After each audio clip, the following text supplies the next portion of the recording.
a gulf between us, Malcolm.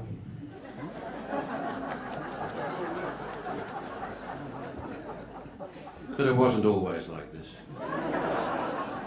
I've got a few quick announcements acknowledging that this session is sponsored by Macquarie Bank, whose tent we're in. Secondly, could you please turn your phones to silent? This year, the Writers Festival is fundraising for the important work undertaken by the Indigenous Literary Foundation. Hard to believe, but even in 2014, up to 85% of Aboriginal and Torres Strait Islanders' children living in remote communities are unable to read and write at the basic minimum standard. The Indigenous Literary Foundation works to address this inequity of opportunity through its free book supply program to more than 230 remote communities across Australia. If you love reading, as I assume you do, and you believe that literacy is important, as I assume you do, then help the ILF to bridge the gap by making a gold coin donation in the orange donation boxes as you leave today. Now, sometimes in public forums, introductions seem superfluous, as it seems today. I suspect there's not much I can tell this audience about the important milestones of Malcolm Fraser's career that you don't know already, but here's the script. Malcolm entered federal parliament for the Victorian rural seat of Wannon in 1955 at the age of 25, which made him the youngest federal MP in the parliament at that time. He was Liberal rather than Country Party, which was not the only time he was to break the political mould. He was a minister in the Holt, Gorton and McMahon governments before becoming opposition leader in 1975 and then Prime Minister after Sir John Kerr dismissed the Whitlam government in November of that year. He governed for 7.5 years before losing to Bob Hawke in 1983. To many onlookers, Malcolm has seemed to go through a startling metamorphosis, sounding more and more remote from his own party and indeed surrendering his life membership a few years ago. On many issues today,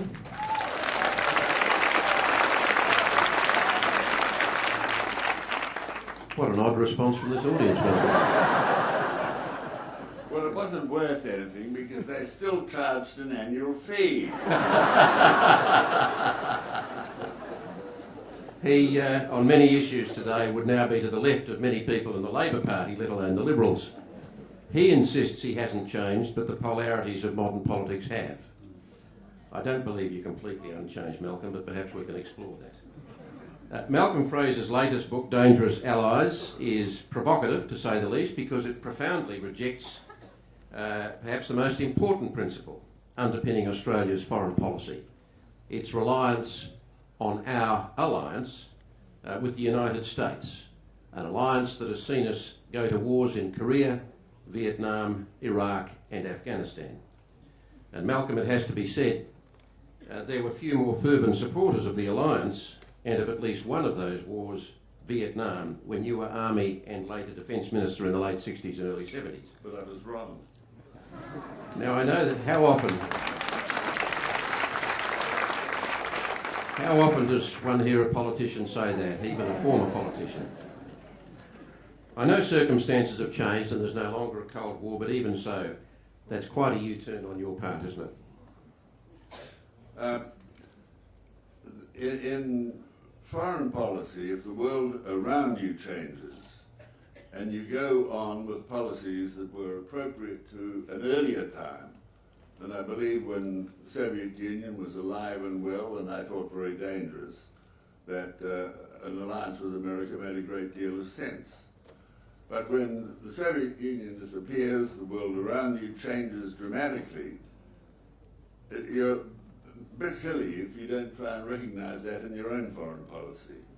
So the context in which Australia must live, survive and seek security is totally different from that which existed up to 1990.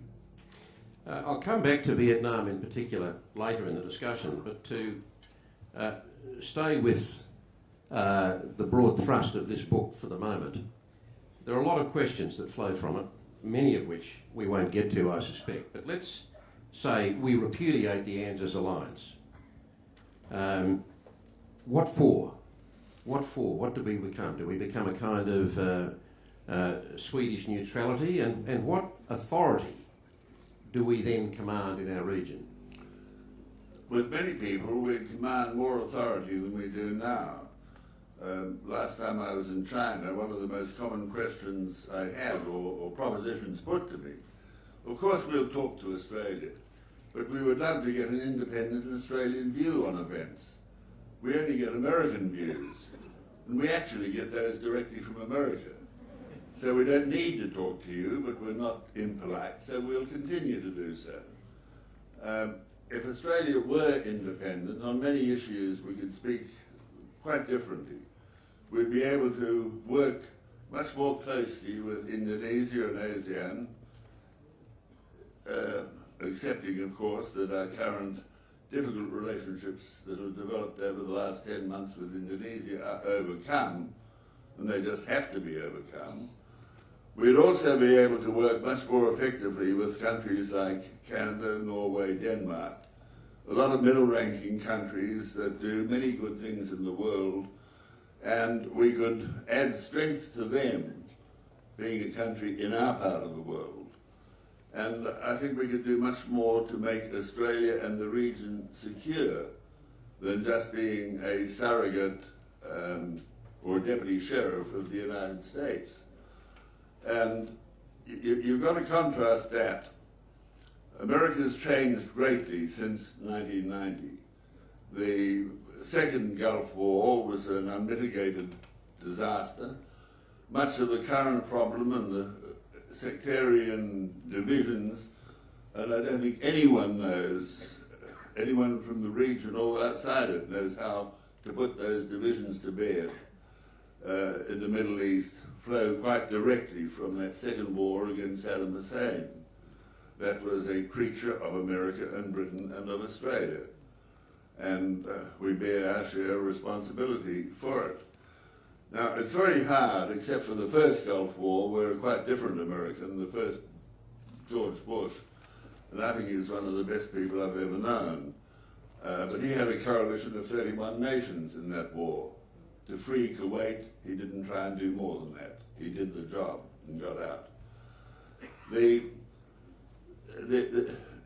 Apart from that, any American initiative in the Middle East has been a failure. Now, what should concern us is that they're turning more attention to the Pacific. And if they are as unsuccessful in the Pacific as they have been in the Middle East, then we're in for a tumultuous time in the years ahead. But why can't Australia be within the relationship, but have a far more independent voice within the relationship than you would say we have? For instance, it would not have dismantled the ANZUS alliance or the relationship with the United States if Australia had decided not to go to war in Iraq, had argued against it in all the forums, including direct dialogue with the United States, but without repudiating the alliance, and perhaps America might have respected us more ultimately if we had. Secondly, if Australian leaders, prime ministers and governments took the longer view that they did not have to be a sycophant or be seen to be a sycophant to any particular American government, depending on who was in the White House, because political leaders and political regimes change in America as they do most other places. And that one side of politics over there might have a different view to the war in Iraq, as one side of politics here might have a different view to the other. Well, that's a totally legitimate view, and in earlier times we could have done that. Canada didn't go into Iraq, Canada didn't go into Vietnam, to Canada's great good sense on both occasions. But again, the world around us has changed. We now have a powerful three-service task force stationed in Darwin. As a result of our Prime Minister's last visit to Washington, there's talk of additional forces being stationed in Northern Australia, perhaps near Townsville, Laverack Barracks, or whatever. Now, if the Americans want to use that force somewhere, they're not going to ask us first, they're just going to use them.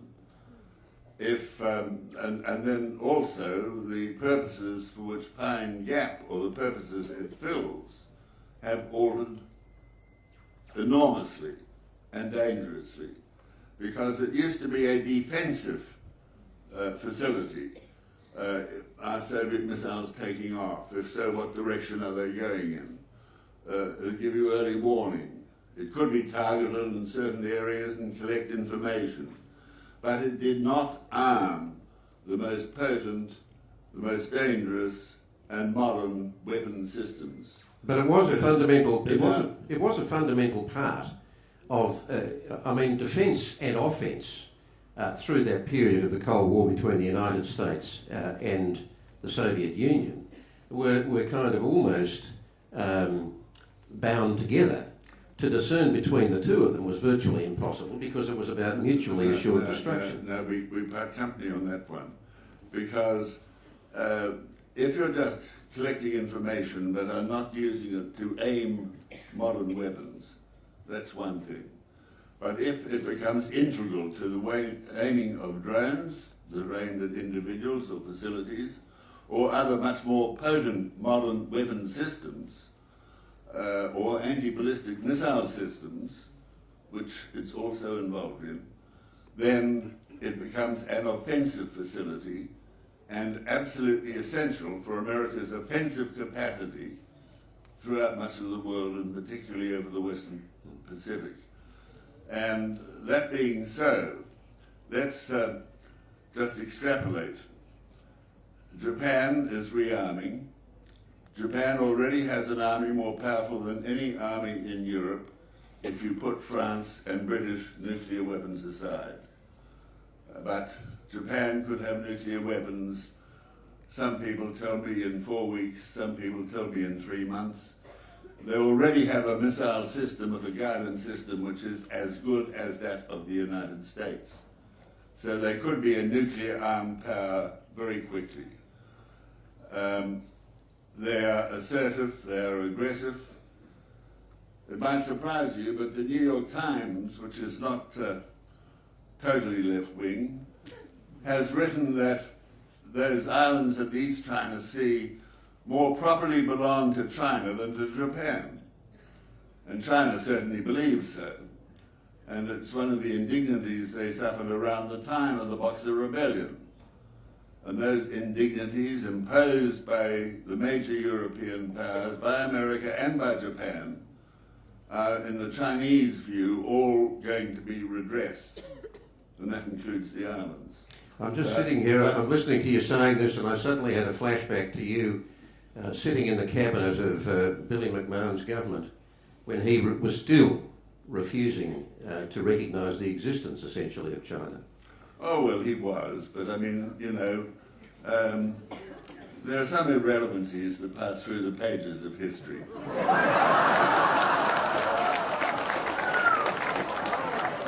Now, I'm going to have one. But let me just finish that other argument, those islands. Chinese planes sometimes buzz the islands. Mr. Abe, who broke all convention by attacking China from our parliament, you know, there's quite a powerful convention that a visiting head of government does not attack a third country from the country that is acting as his host. Our Japanese guest broke that convention in a major way. And anyway, let's say he gets sick of Chinese planes buzzing the islands that he says are his, and says to his people, shoot a couple of them down, we'll give them a blood nose, that's what they need. Then China responds. Then America says, right, we're going to use that task force indictment to recapture the islands for Japan. And President Obama, last time he visited Japan a couple of months ago, included those islands in the general guarantee of Japan's defense. The first time he'd done that. Before that, he'd said he took no position on ownership.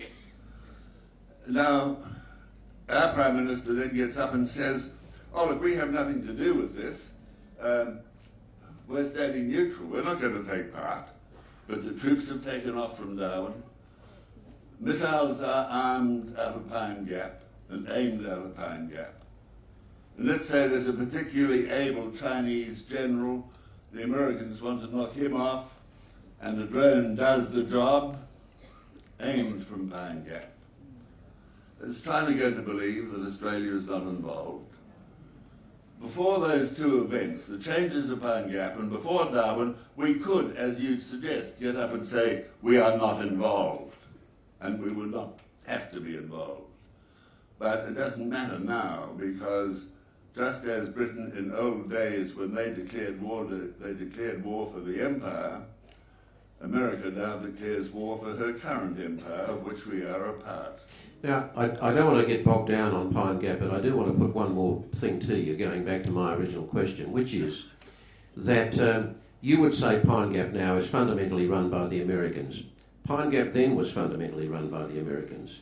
I don't know how confidently you or any other Australian government minister could feel that you knew absolutely everything that was going on at Pine Gap. And secondly, even if it was just acting as a sort of early warning part of the defence system for America, that still made it a critical part of the American effort in any potential war with the Soviet Union, and did that not then make it a potential nuclear target? Well, it was part of the Cold War, and I said I supported the alliance during the Cold War. But there is an enormous difference between collecting information which is used for defensive purpose and a facility which is used for arming and aiming. Look, but didn't that make Pine Gap a target? Oh, it might well have been a target, but not an important one.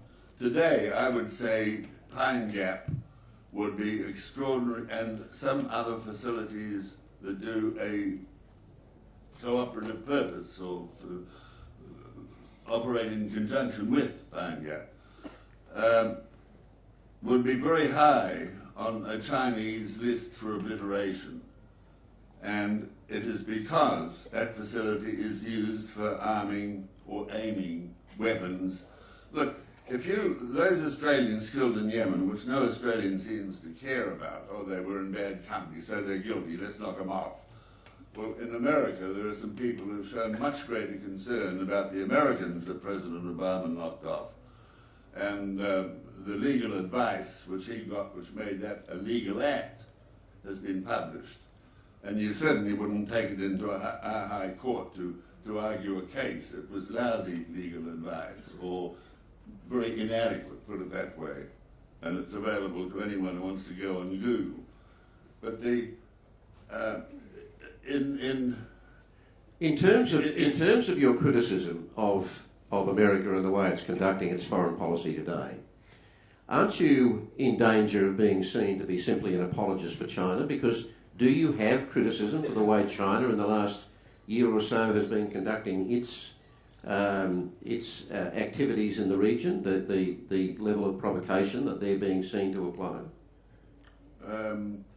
Which particular provocation are you referring to? In terms of the South China Sea, islands that are in dispute, the way they are using their government ships with regard to the Vietnamese. USS Washington is stationed in a Japanese harbour, sails up and down the East and South China Sea within sight of the Chinese mainland. An Australian frigate for about a third of the year is part of the escort of that nuclear-powered, nuclear-armed aircraft carrier. And it's saying to the Chinese, here I am, you can't do anything about it. That, I think, is a massive provocation that has probably gone on for weeks. I don't say, try to say that China is blameless in all things. It clearly is not. But at the same time, it's important to know a little about the history of the issue. And the history of the Sendaku-Daiyo Islands is, the kindest thing you can say about it is that it's pretty murky, and the Japanese demand that they are Japanese is full of holes. It really is. It was booty of war, 1895. And China was then in a period of maximum weakness through much of last century also, but now much stronger, and in a sense reasserting the kind of traditional position that China would have exercised or influence it would have exercised over much of its history.